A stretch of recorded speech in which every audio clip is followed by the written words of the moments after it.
ಕೊಟ್ಟ ಹೆಣ್ಣು ಕುಲಕ್ ಹೊರಗೆ ಅಂತ ಮಗಳ ಮನೆಗೆ ಬರೋದಕ್ಕೆ 10 ಸತಿ ಯೋಚಿಸೋ ಅಪ್ಪ ಇವತ್ತು ಇಲ್ಲೇ ಬಂದು ಉಳ್ಕೋತಿದ್ದಾರೆ ಅಂದ್ರೆ ನಿಮ್ ಮನ್ಸಲ್ಲಿ ಏನಾಗ್ತಿದೆ ಅನ್ನೋದು ನನ್ಗೆ ಅರ್ಥ ಆಗತ್ತೆ ಅಪ್ಪ.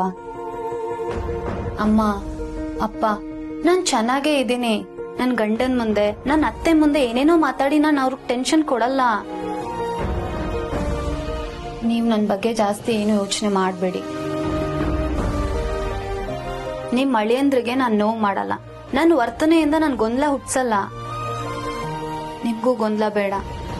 ಅವತ್ತು ನಿಮ್ ಅಳಿಯಂದ್ರು ರಾಜನಂದಿನಿ ಅವ್ರ ಫೋಟೋ ತೋರ್ಸಿದ್ರು, ಅವ್ರ ಜೀವನದ ಬಗ್ಗೆ ಎಲ್ಲಾ ಹೇಳಿದ್ರು.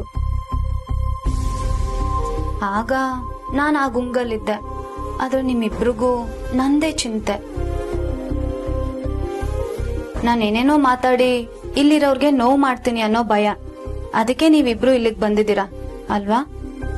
ಅಲ್ಲ, ನಾವು ಅಮ್ಮ, ನನಗ್ ಗೊತ್ತಮ್ಮ, ನೀವಿಲ್ಲಿಗೆ ಯಾವಾಗ ಬೇಕಾದ್ರೂ ಬರ್ಬೋದು. ಹಾಗಂತ ನನ್ ಮೇಲೆ ಅನುಮಾನ ಪಡೋ ಅವಶ್ಯಕತೆ ಇಲ್ಲ. ನಿನ್ ಮಗಳು ಬುದ್ಧಿವಂತೆ. ಅವಳು ಎಲ್ಲಿ ಹೇಗ್ ನಡ್ಕೋಬೇಕು ಅನ್ನೋದು ಅವಳಿಗೆ ಚೆನ್ನಾಗ್ ಗೊತ್ತಿದೆ.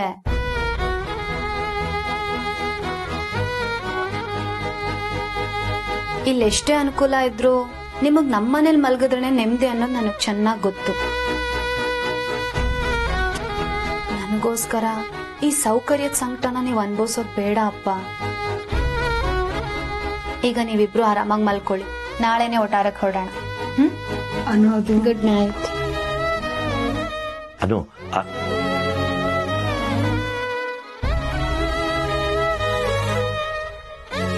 ನಮ್ಮ ಮಗಳು ಇಷ್ಟು ಕ್ಲಿಯರ್ ಆಗಿ ಯಾವುದೇ ಗೊಂದಲ ಇಲ್ಲದೆ ಮಾತಾಡಿದ್ದನ್ನ ನೀನ್ ಯಾವತ್ತಾರು ಕೇಳಿದ್ಯಾ?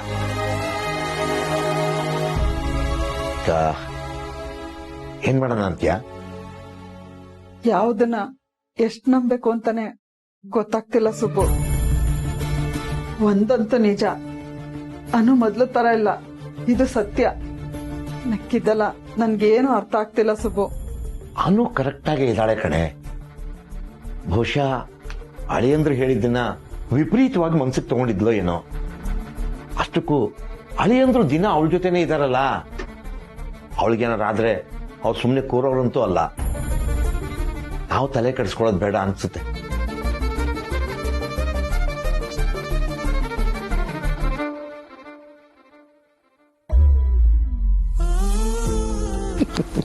ಸರ್, ಎಲ್ರೂ ಮಗ ಆಯ್ತಲ್ವಾ? ನೀನ್ ಬರೋವರೆಗೂ ಕಾಯ್ಕೊಂಡು ಕೂತಿದ್ದು ಎಷ್ಟೋ ಕಾಲಗಳು ಕಳೆದು ಹೋಗಿರುವಾಗಾಯ್ತು. ನನ್ನ ಹೆಂಡತಿನ ಹೀಗೆ ಹಿಡಿದು ಒಂದು ಯುಗಾನೇ ಆಗಿರ್ಬೇಕು ಅಲ್ವಾ? I miss you so much Anu. ನಿನ್ನ ಮಿಸ್ ಮಾಡ್ಕೊಂಡ್ಯಾ? ನಾನು ನಿಮ್ಮನ್ನ ಮಿಸ್ ಮಾಡ್ಕೊಂಡೆ ಸರ್. ಸರ್, ಇಷ್ಟೊತ್ತಲ್ಲಿ ನೀನ್ ನನ್ನ ಸರ್ ಅಂತ ಕರೆದಿದ್ದಕ್ಕೆ ನಿನಗೊಂದು ಶಿಕ್ಷೆ. ನಿಜ ಹೇಳ್ಬೇಕು ಅಂತಂದ್ರೆ ಇದು ಶಿಕ್ಷೆನ ಅಥವಾ ಖುಷಿನ ನೀನೇ ನನಗೆ ಹೇಳ್ಬೇಕು. ಇಷ್ಟೊತ್ತಲ್ಲಿ ನೀನ್ ನನ್ನ ಸರ್ ಅಂತ ಕರೆದಿದ್ದಕ್ಕೆ ಈ ಸರ್ ಒಂದು ಮುತ್ತು ಕೊಡು ಬೇಗ. ಸರ್ಗೊಂದು ಮುತ್ತು ಕೊಡು ಅಂತ ಹೇಳೋದು ಯಾಕೋ ಸರಿ ಅನಿಸ್ತಿಲ್ಲ.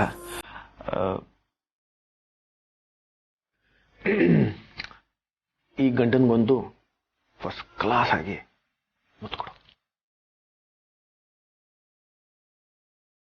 ಅರೇ, ಇನ್ನೂ ನಾಚಿಕೆನಾ ನಿನಗೆ? ನಡಿ, ಬೇಗ ಕೊಡು. ಸರ್, ಬೇಜಾರು ಮಾಡ್ಕೋಬೇಡಿ. ನೆನ್ನೆ ರಾತ್ರಿ ಎಲ್ಲ ನನಗೆ ಸರಿಯಾಗಿ ನಿದ್ದೆ ಆಗಿಲ್ಲ. ಅದು ಅಲ್ಲದೆ ಇವತ್ತು ಬೆಳಗ್ಗೆ ಬೇಗ ಬೇರೆ ಎದ್ದೆ. ನಾನು ಹೋಗಿ ಮಲ್ಕೋತೀನಿ. ಕ್ಷಮಿಸೋನು, ನಾನು ಅದ್ರ ಬಗ್ಗೆ ಯೋಚನೆನೇ ಮಾಡಿಲ್ಲ. ಸರಿ, ಮಲ್ಕೋ.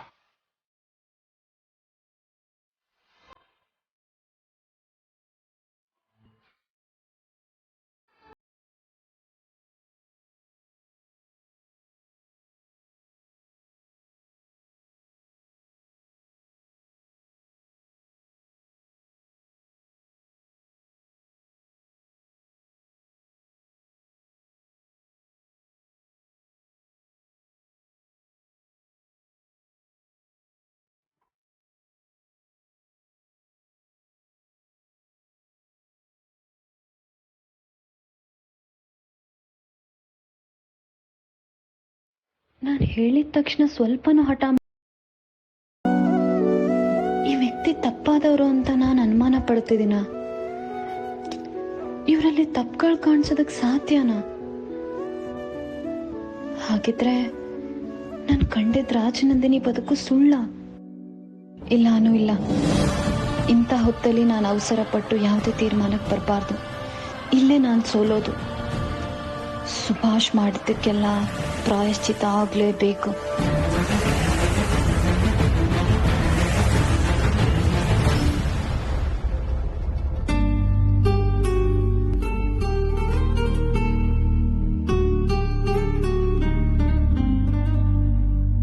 ಅಮ್ಮ,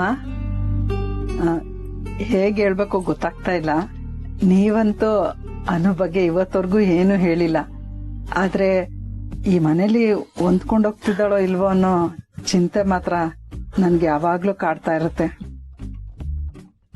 ಅನುಗಿಂತ ಹೊಂದ್ಕೊಂಡೋಗೋ ಹುಡುಗಿನ ಈ ಪ್ರಪಂಚದಲ್ಲಿ ಎಲ್ಲೇ ಹುಡುಕಿದ್ರು ನಮ್ಮ ಮನೆಗ್ ತರಕ್ಕಾಗ್ತಿರ್ಲಿಲ್ಲ. ಅಷ್ಟೊಂದು ಅನುಸರಿಸ್ಕೊಂಡು ಹೋಗ್ತಾಳೆ. ನಿಮ್ಗೆ ಯಾಕೆ ಡೌಟು ಪುಷ್ಪ? ಅಯ್ಯೋ, ಹಾಗೇನಿಲ್ಲ. ಚಿಕ್ಕ ಪುಟ್ಟ ಮನಸ್ತಾಪಗಳು ಬಂದ್ರೆ ದೊಡ್ಡವ್ರು ನೀವು ತಿದ್ದು ಬುದ್ಧಿ ಹೇಳ್ತೀರಾ. ಆದ್ರೂ ಅನು ಆತರ ಏನ್ ನಡ್ಕೊಂಡಿಲ್ಲ ಅಲ್ವಮ್ಮ? ಖಂಡಿತ ಇಲ್ಲ. ಅವಳು ಎಷ್ಟು ನಿಮ್ ಮಗಳು ಅಷ್ಟೇ ನನ್ ಮಗಳು ಕೂಡ. ನನ್ನ ಮಗಳು.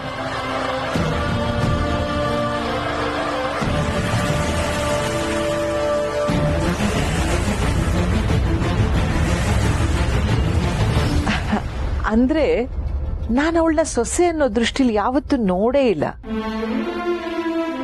ಅವಳು ಮನೆಗ್ ಬಂದಾಗಿಂದ ಪುನರ್ಜನ್ಮ ಅಂದ್ಲಲ್ಲ, ಅದು ನಿಜಾನೇ. ಪುನರ್ಜನ್ಮ ಅವಳಿಗ್ ಮಾತ್ರ ಅಲ್ಲ, ನನ್ಗೂ ಕೂಡ. ಮಗಳ ಬಗ್ಗೆ ಏನು ಚಿಂತೆ ಮಾಡ್ಬೇಡಿ. ಅವಳಿಲ್ಲಿ ಚೆನ್ನಾಗಿದ್ದಾಳೆ, ಚೆನ್ನಾಗೂ ಇರ್ತಾಳೆ. ಅವಳಿಂದ ತೊಂದರೆ ಆಗೋದು ಹಾಗಿರ್ಲಿ, ಇಲ್ಲಿರೋ ತೊಂದರೆಗಳಿಗೆ ಅವಳಿಲ್ಲಿರೋದೇ ಪರಿಹಾರ. ಸೊ ಡೋಂಟ್ ವರಿ ಪುಷ್ಪ.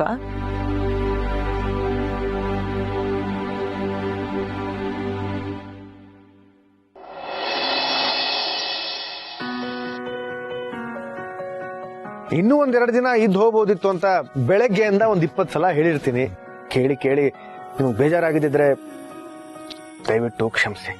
ಅಯ್ಯೋ, ನಾವು ಸಾರಿ ಕೇಳ್ಬೇಕು ಅಂದ್ರೆ ನೀವಿಷ್ಟೆಲ್ಲ ಕೇಳ್ಕೊತೀರಾ. ನಾವಿನ್ಮೇಲೆ ಪದೇ ಪದೇ ಬರ್ತಿರ್ತೀವಿ ಬಿಡಿ. ನೀವ್ ಹೀಗ್ ಬರೀ ಹೇಳ್ತೀರಾ ಅಷ್ಟೇ. ಹೋಗಿದ ತಕ್ಷಣ ನೀವೆಲ್ರೂ ಕೆಲ್ಸದಲ್ಲಿ ಮುಳುಗ್ಬಿಡ್ತೀರಾ. ಪುಷ್ಪ, ನಿಮ್ಗೆ ಯಾವಾಗ ಬರ್ಬೇಕು ಅನ್ಸುತ್ತೋ ಆವಾಗ ಒಂದ್ ಫೋನ್ ಮಾಡಿ ಸಾಕು. ಅರ್ಧ ಗಂಟೆಲಿ ನಾನ್ ನಿಮ್ಮನ್ನ ಇಲ್ಲಿ ಕರ್ಸ್ಕೊತೀನಿ. ಹಾಗೆ ಆಗ್ಲಿ ಅಮ್ಮ. ತಲೆ ಅಲ್ಲಾಡ್ಸಿ ಸುಮ್ನಾಗ್ಬಿಡ್ಬೇಡಿ. ವಟಾರದಲ್ಲಿ ನಿಮಗ್ ತುಂಬಾ ಫ್ರೆಂಡ್ಸ್ ಇದಾರೆ, ಇಲ್ಲಿ ನಾನು ಒಬ್ಳೆ. ಅರೆ ಮಾಮಿನ್ಲೋ, ಕೊನೆಗೂ ನಾನ್ ಲೆಕ್ಕಕ್ಕಿಲ್ಲ ಅನ್ನೋ ತರ ಮಾತಾಡ್ಬಿಟ್ರಿ ಅಲ್ಲ. ಅಯ್ಯೋ ದೇವ್ರೇ, ಸುಮ್ನೆ ತಮಾಷೆ ಮಾಡ್ದೆ. ನೀವೆಲ್ಲ ಇಲ್ಲಿ ಚೆನ್ನಾಗಿದ್ದೀರಿ ಅನ್ನೋ ಭರವಸೆ ಸಾಕು. ನಾವಲ್ಲಿ ಚೆನ್ನಾಗಿರ್ತೀವಿ. ಸರಿ, ನಾನು ಅಪ್ಪ ಅಮ್ಮನ ಮನೆಯವ್ರಿಗೂ ಡ್ರಾಪ್ ಮಾಡಿ ಅಲ್ಲಿಂದ ಆಫೀಸ್ಗೆ ಹೋಗ್ತೀನಿ. ಸರಿ ಅನು. ಆದ್ರೆ ನೀನು ವಾಪಸ್ ಬಂದಾಗ ನಾವಿಲ್ಲಿ ಇರ್ತೀವೋ ಇಲ್ವೋ? ಯಾಕಮ್ಮ? ಓ, ನಾನ್ ಹಿಂಗ್ ಹೇಳಿಲ್ಲ ಅಲ್ವಾ ಅನು? ಇವತ್ತು ಮಾನ್ಸಿ ತವರಿನ ಕಡೆ ರಿಸೆಪ್ಷನ್ ಒಂದಿದೆ, ನಾವ್ ಹೋಗ್ಲೇಬೇಕು. ಅನು, ನಾನ್ ನಿನ್ಗೆ ಇನ್ವೈಟ್ ಮಾಡ್ಲಿಲ್ಲ ಅಂತ ನಿನಗ್ ಬೇಜಾರ? ಆಕ್ಚುಲಿ ನನ್ ಮಾಮಿನ್ ಬ್ಲಾಗ್ ಹೇಳ್ದೆ. ಇಲ್ಲ ಅಕ್ಕ, ಬೇಜಾರೇನಿಲ್ಲ. ನಮ್ ಕಡೆಯವ್ರು ಸ್ವಲ್ಪ ಅತಿಯಾಗಿ ಕ್ವೆಶ್ಚನ್ ಮಾಡ್ತಾರೆ. ನೀನ್ ಬಂದ್ರೆ ಬ್ರೋ ಇನ್ ಲಾನು ಬರ್ಬೇಕಾಗತ್ತೆ. ಇಲ್ಲಾಂದ್ರೆ ಸುಮ್ನೆ ಅನ್ನೆಸೆಸರಿ ಕ್ವೆಶ್ಚನ್ಸ್. ಅದಕ್ಕೆ ನಾನು ಮಾಮಿನ್ ಲಾ ಮಾತ್ರ ಹೋಗ್ ಬರೋಣ ಅನ್ಕೊಂಡ್ವಿ. ನೋ ಪ್ರಾಬ್ಲಮ್ ಅಕ್ಕ, ನನಗೂ ಕೆಲ್ಸ ಇದೆ. ನೀವು ಹುಷಾರಾಗಿ ಹೋಗ್ ಬನ್ನಿ. ಬಂದ್ಮೇಲೆ ಸಿಗೋಣ. ಸರಿ.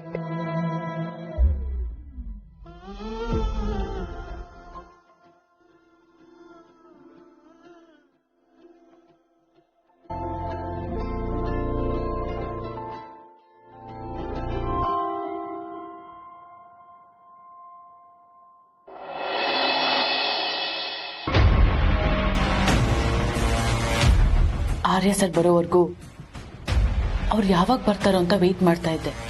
ಬಟ್ ನಾವು ಇದನ್ನೆಲ್ಲ ಅವ್ರಿಗೆ ಹೇಗೆ ಹೇಳೋದು ಅಂತ ಆಂಗ್ಸೈಟಿ ಕಾಡ್ತಾ ಇದೆ. ಅವ್ರ ಶೆಡ್ಯೂಲ್ ಮತ್ತೆ ಅಪ್ಡೇಟ್ ಒಪ್ಸೋ ಹಾಗೆ ಇದನ್ನು ಹೇಳ್ಬಿಡಬೇಡಿ. ಆರ್ಯ ಸರ್ ಕಿವಿಗೆ ಹಾಕೊಳ್ಳಲ್ಲ. ಆಮೇಲೆ ನೋನು ನಾನು ಅಷ್ಟು ದಡ್ಡಿ ಅಲ್ಲ ಜೆಂಡೆ. ಈ ವಿಚಾರನ ಆರ್ಯ ಸರ್ಗೆ ಹೇಗೆ ಮಂದಟ್ ಮಾಡಿಸ್ಬೇಕು ಅನ್ನೋದು ನನಗೂ ಚೆನ್ನಾಗಿ ಗೊತ್ತಿದೆ.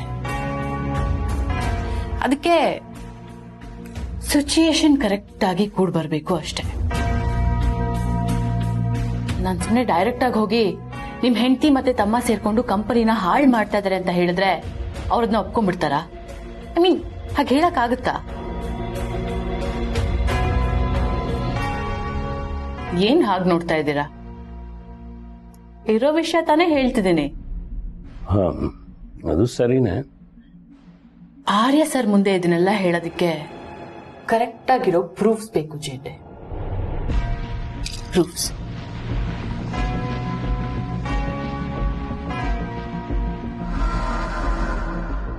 ಈಗ ಆರ್ಯ ಸರ್ ಯಾವುದೋ ಹೊಸ ಪ್ರಾಜೆಕ್ಟ್ ಮಾಡಬೇಕು ಅಂತಿದಾರಲ್ಲ, ಆ ಪ್ರಾಜೆಕ್ಟ್ ನ ಹರ್ಷ ಸರ್ಗೆ ನಿಭಾಯಿಸೋದಿಕ್ಕಂತೂ ಆಗಲ್ಲ. ಸೊ ಈ ಪ್ರಾಜೆಕ್ಟ್ ಮಾಡೋದಿಕ್ಕೆ ಹರ್ಷ ಸರ್ ಇನ್ಕೇಪಬಲ್ ಅನ್ನೋದು ಆರ್ಯ ಸರ್ಗೆ ಪ್ರೂವ್ ಆದ್ರೆ ಅಷ್ಟೇ ಸಾಕು. ಆಗ ಆರ್ಯ ಸರ್ ಹರ್ಷ ಸರ್ನ ಆಟೋಮೆಟಿಕ್ ಆಗಿ ಎಲ್ಲದ್ರಿಂದ ದೂರ ಇಡ್ತಾರೆ. ಅದಕ್ಕೆ ನೀವು ಮಾಸ್ಟರ್ ಪ್ಲಾನ್ ಮಾಡೋಷ್ಟು ಯೋಚನೆ ಮಾಡಬೇಕಾಗಿಲ್ಲ ಮೀರಾಜಿ. ಅದಾಗದೇ ಆಗತ್ತೆ. ಹರ್ಷ ಸರ್ ತಾವಾಗೆ ಸಿಕ್ಕಾಕೊಳ್ಳೋಕೆ ರೆಡಿ ಇರ್ತಾರೆ. ಮೋಸ ಹೋಗೋಕೆ ರೆಡಿ ಇರುವಾಗ ಮೋಸ ಮಾಡೋರ್ಗೇನ್ ಕೊರತೆ?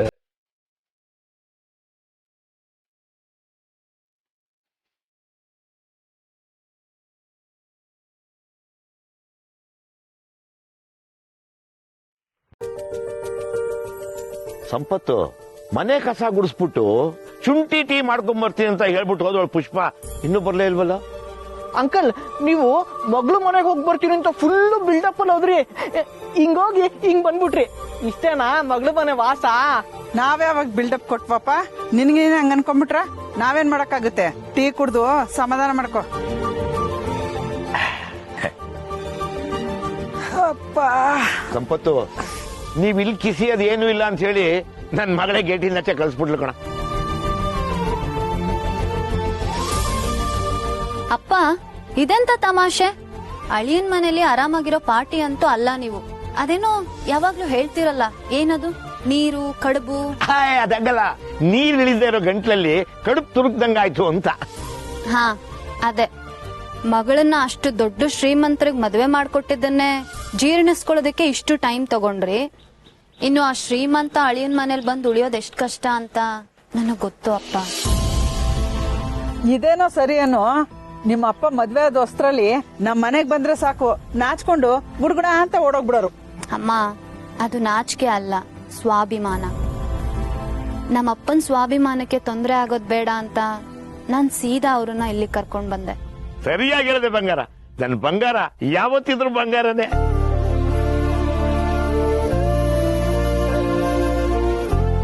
ಅನು, ನೀನ್ ಇವಾಗ ಫ್ರೀ ತಾನೆ?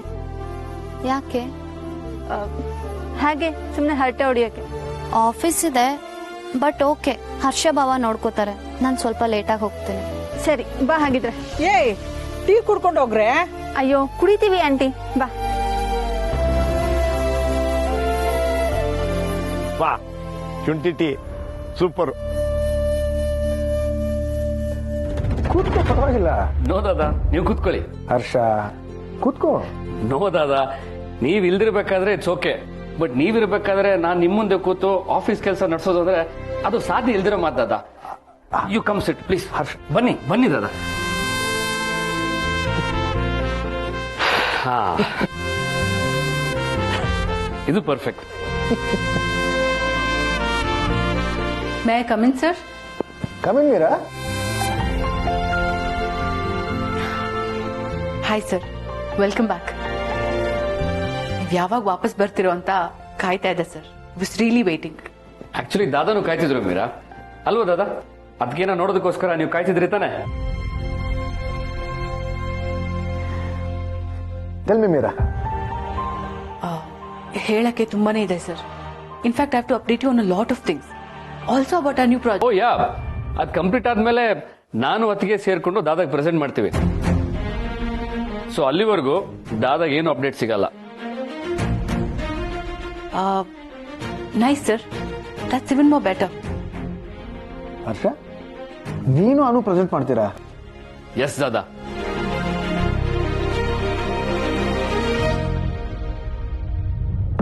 ಮಾಡಿ ಮಾಡಿ. ಹೇಗಿದ್ರು ನೀವು ಮಾಡೋ ಪ್ರೆಸೆಂಟೇಶನ್ ಆರ್ಯ ಸರ್ಗೆ ಸ್ವಲ್ಪನೂ ಇಷ್ಟ ಆಗಲ್ಲ. ಎಲ್ರೂ ಮುಂದೆ ಮಾನ ಕಳ್ಕೊಳ್ಳಿ. Meera, anything else? ಸರಿ ದಾದಾ, I leave. Meera, come to my cabin if there is anything. Bye ದಾದಾ.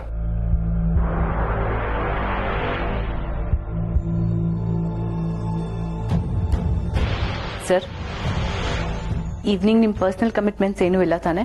ಇದೇನು ಹೊಸದಾಗಿ ಮೀರಾ? ಕೆಲಸ ಏನಾದರೂ ಇದ್ರೆ ಹೇಳು, ಅಲ್ಲಿ prioritise. It's not like that, sir. You see, time changes, people change, and eventually everything changes. ಅದಕ್ಕೆ ಕೇಳಿದೆ. Meera, you fix the schedule. All right.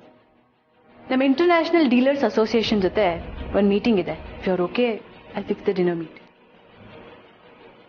Done. Arrange it.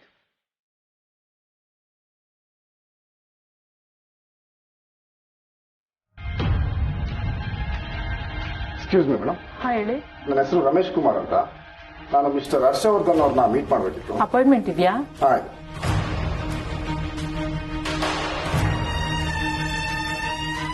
ಸರಿ, ಕೂತಿರಿ. Thank you.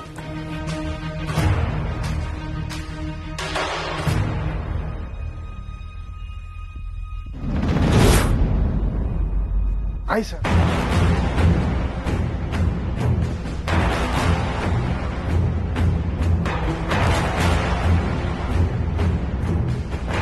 ಸರ್, ಯಾಕೆ ಸರ್? ಎಲ್ರ ಮುಂದೆನೂ ನಾನು ಗೊತ್ತಿರೋ ಹಾಗೆ ಕೈ ಬಿಸ್ತಿದೆಯಲ್ಲ. ಸಾರಿ ಸರ್, ನಾನು ಬಂದಾಯ್ತು ಅಂತ ನಿಮ್ಗೆ ಸಿಗ್ನಲ್ ಕೊಟ್ಟೆ ಅಷ್ಟೇ. ನನಗ್ ಕಣ್ಣಿದೆ, ಇಲ್ಲೇ ಹೀಗೆ ಆಡ್ತಿದ್ಯಾ? ಹರ್ಷ ಅವ್ರ ಹತ್ರ ಡೌಟ್ ಬರ್ದಾಗ ನಡ್ಕೋತೀಯಾ? ಸಾರ್, ಏನ್ ಸರ್ ಹಿಂಗೆ ಹೇಳ್ತೀರಾ? ನಾನು ಯಾರು ಅಂತ ಗೊತ್ತಿದ್ಯಾ? ಜೀವನದಲ್ಲಿ ಎಷ್ಟು ಸ್ಟೇಜ್ ಹತ್ತಿದ್ದೀನಿ ಗೊತ್ತಾ? ಎಷ್ಟು ಸಲ ಪ್ಯಾಕೆಟ್ಗೆ 100 ರೂಪಾಯಿ ಚುಚ್ಚಿಸ್ಕೊಂಡಿದ್ದೀನಿ ಸರ್. 8 ಪೇಜ್ ಡೈಲಾಗ್ ನ ಒಂದೇ ಒಂದು ತಪ್ಪಿಲ್ದಲೇ ಹೇಳೋ ಆರ್ಟಿಸ್ಟ್ ಸರ್ ನಾನು. ಇದ್ಯಾವ್ದು ಸರ್ ಜುಜ್ಬಿ? ಇಲ್ಲೊಂದು ಮುಖ್ಯವಾದ ರೂಲ್ ಇದೆ ಗೊತ್ತಾ? ಏನ್ ಸರ್? ಕಡಿಮೆ ಮಾತಾಡಿದಷ್ಟು ಒಳ್ಳೇದು, ಕೆಲಸದಲ್ಲಿ ತೋರಿಸು. ಡೋಂಟ್ ವರಿ ಸರ್, ನಾನು ಸೂಪರ್ ಆಗಿ ಪರ್ಫಾರ್ಮ್ ಮಾಡ್ತೀನಿ. ಹರ್ಷ ಸರ್ ಕ್ಯಾಬಿನ್ ಅಲ್ಲಿದೆ, ಹೋಗು. Yes boss. ಒಂದ್ ನಿಮಿಷ.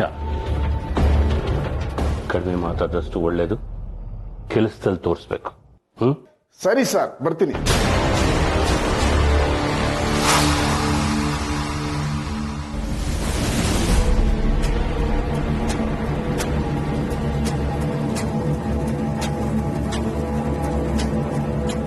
ಯಾಕೆ ಹಾಗೆ ನೋಡ್ತಿದ್ದೀರಾ? ನಾನ್ ನಾರ್ಮಲ್ ಆಗಿದ್ದೀನಾ ಇಲ್ವಾ ಅನ್ನೋ ಡೌಟಾ?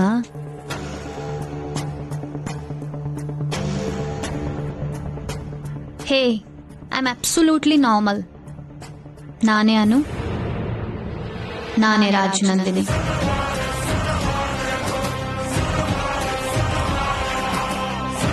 ಈಗ ತಾನೇ ನಾರ್ಮಲ್ ಅಂದೆ ನಾನು. ಅನು ಪ್ಲೀಸ್, ನೀನ್ ಈ ತರ ಎಲ್ಲ ಮಾತಾಡಿದ್ರೆ ಯಾರು ನಂಬಲ್ಲ ಕಣೆ. ನಮ್ದೇ ಇರೋದ್ರಿಂದ ನಾನು ಹೇಳೋದೆಲ್ಲ ಸುಳ್ಳು ಅಂತ ಆಗಲ್ವಲ್ಲ ರಮ್ಯಾ? ಆರ್ಯವರ್ಧನ್ ಅಲ್ಲ, ಅವರು ಸುಭಾಷ್ ಪಾಟೀಲ್. ಅವ್ರು ಎಂತವ್ರು ಅಂತ ಯಾರಿಗೆ ಹೇಳಿದ್ರು ಯಾರು ನಂಬಲ್ಲ. ಅದು ನಂಗೀಗ ಕ್ಲಿಯರ್ ಆಗಿ ಗೊತ್ತಾಗಿದೆ. ನಮ್ಮಪ್ಪ ಅಮ್ಮ, ನನ್ನಮ್ಮ ಶಾರದಾ ದೇವಿ, ಹರ್ಷ ಭಾವ ಯಾರು ಕೂಡ ಆರ್ಯವರ್ಧನ್ ಹಿಂದಿನ ವ್ಯಕ್ತಿತ್ವದ ಬಗ್ಗೆ ನಂಬೋದಕ್ಕೆ ಸಾಧ್ಯನೇ ಇಲ್ಲ. ಸಾಧ್ಯ ಇಲ್ಲ ಅನ್ನೋದಕ್ಕಿಂತ ಅವರಲ್ಲಿ ಆ ಶಕ್ತಿ ಇಲ್ಲ. ನಂಬಿಕೆ ಅನ್ನೋ ಪದಕ್ಕೆ ರಾಯಭಾರಿ ಅನ್ನೋ ಹಾಗೆ ಇವ್ರು ಎಲ್ರೂ ಯಾಮಾರಿಸಿದ್ದಾರೆ. 20 ವರ್ಷದ ಆಲದ ಮರ ಅದು. ನಾನೊಬ್ಳೆ ಬುಡದ ಸಮೇತ ಕಿತ್ತು ಹಾಕೋದಕ್ಕೆ ಸಮಯ ಬೇಕಾಗುತ್ತೆ.